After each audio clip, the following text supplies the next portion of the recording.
Ron Goodall from FightHype.com. I'm here with my man, Raymond. How's it going? Everything good, man. It's been a minute. Yo, first and foremost, I didn't get the opportunity to see, over the few months and stuff, but dang, dude, you you getting real big, man. Like, Yeah. is that the man strength coming in they always talk about? Yeah, I just turned 24 on Thursday, so I am getting a little stronger. My man strength, my man body, so I'm looking forward to my future fights. Yeah. Well, I mean, future fight. I mean, you got a great fight up in hand. Tough guy, former champion. Overall, just what's your thoughts about your fight that's coming up with Jesse Magnani? It's a great fight. He's a great fighter. Take none away from him. Been a world champion. Yeah, he got a good resume. Been a good amateur. Beat Donaire, so he got some good names on his resume. And yeah, we just been preparing and been in camp for like a good 7 weeks now. So yeah, we ready.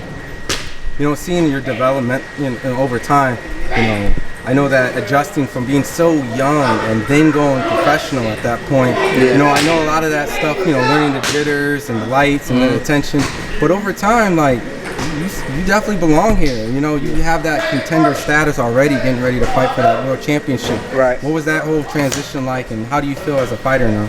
Now I'm just more comfortable. Like you said, I was jittery in the beginning. I ain't really had the manpower. I wasn't really comfortable with sitting in the pocket, taking shots. But now I'm just a whole lot more comfortable. I'm getting stronger. I'm getting more confident. And I've been through a lot in the pros already. So I got great experience so far, and I feel like my experience is going to play out in my upcoming fight. And seeing the fact that you're getting close, you get past Jesse, it's great. A great opponent. He brings a lot to the table. But at that point, the world championship fight, will be right there. Do you feel like right after this fight, that world championship fight should be up next? I think it should, but I might have to fight one more time before I get to that world title. But I'm just patiently waiting. My time is coming. I'm so close. I'm right there. So there's no point to either move up or I just gotta stay patient. And my time's gonna be there. And when the time comes out, I'll definitely be ready. And this is not your first time being in the camp with Shakur, but every time you guys spar, you guys always shout each other on Twitter and IG with the knives and stuff. Like, Shakur really, when you got champions like that, 2 divisions, they really put a huge stamp on saying this guy is great. Yeah. Just what is working with Shakur continuously and overall, what do you gain from that? Just to being in there with him and be able to pick his brain, even outside the ring. He give me good tips and things like that. Some of the things I need to work on, things like that. It's just great. Definitely, I work on those things that he told me. Even after my last fight, I called him and stuff, and basically he was just saying I look good, but I just go to the body a little bit more. So I've been focused on a lot of different things that he been giving me tips on. So it's definitely great having somebody like him in my corner. And I'm not, throwing the tricks out and things that I see, but Shakur's a really tricky dude. Yeah. And so seeing the fact that you're really slick and you have a lot of defensive responsibility moves, you have a lot of tricks too from probably just in general. Right. Is that part of your game when you fight? Is a lot of little tricks, mental, subtle things that the fight fans don't really know, but you really hyper focus on that stuff? Yeah, I definitely got tricks up my sleeve.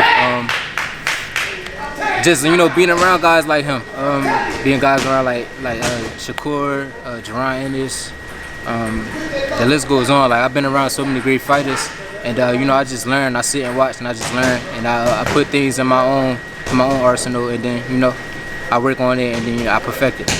And then, I know there's a huge size difference in that because with you and Gervonta. But have you ever got to be used as a speed bullet for Gervonta? They're kind of I'll come in here, I'll throw these gloves, just don't come at me like I'm a full-fledged welterweight, but, have you got to, Nah, we did some rounds before, but just playing around type stuff. I never was a part of his camp or anything like that, but we'll get in there, move around, things like that, and, just to, test my IQ a little bit.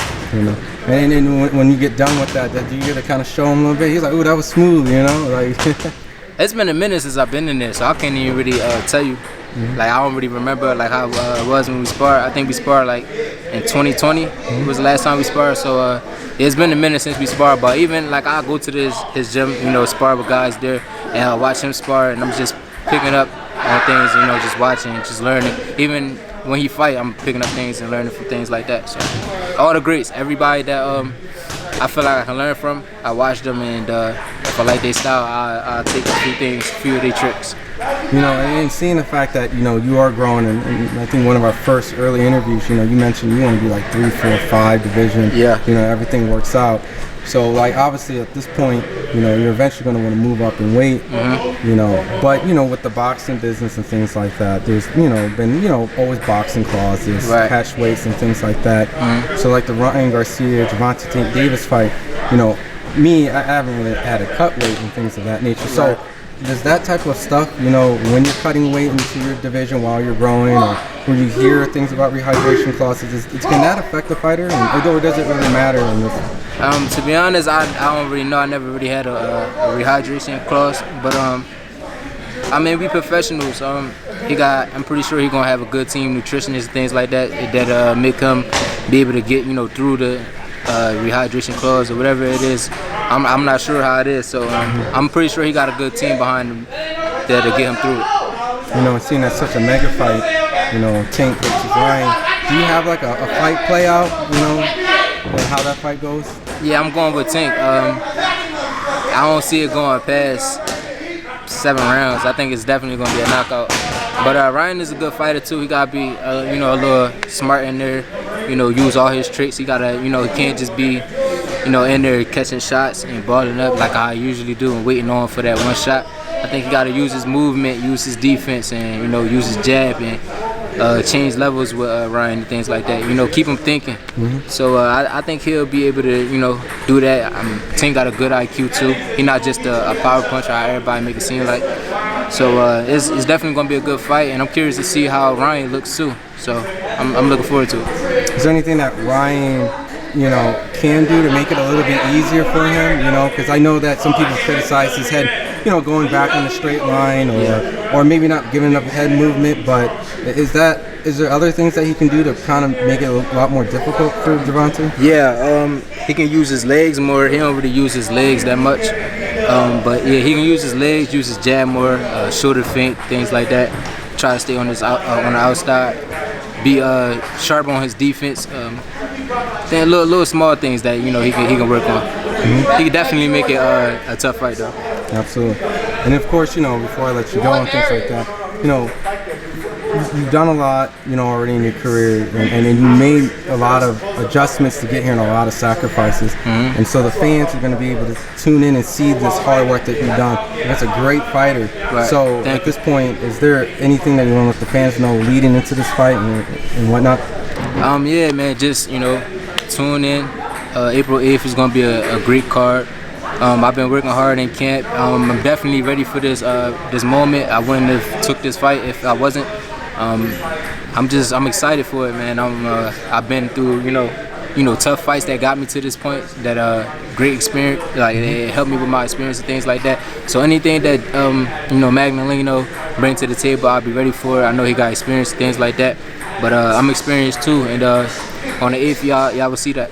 We've been working hard. I got good rounds in, great sparring partners, and we ready. Awesome. And then lastly, where can they find you on social media if they want to get a little bit more? Y'all can follow me on Instagram and Twitter at RaySavage856. Awesome. Appreciate it, champ. Appreciate you.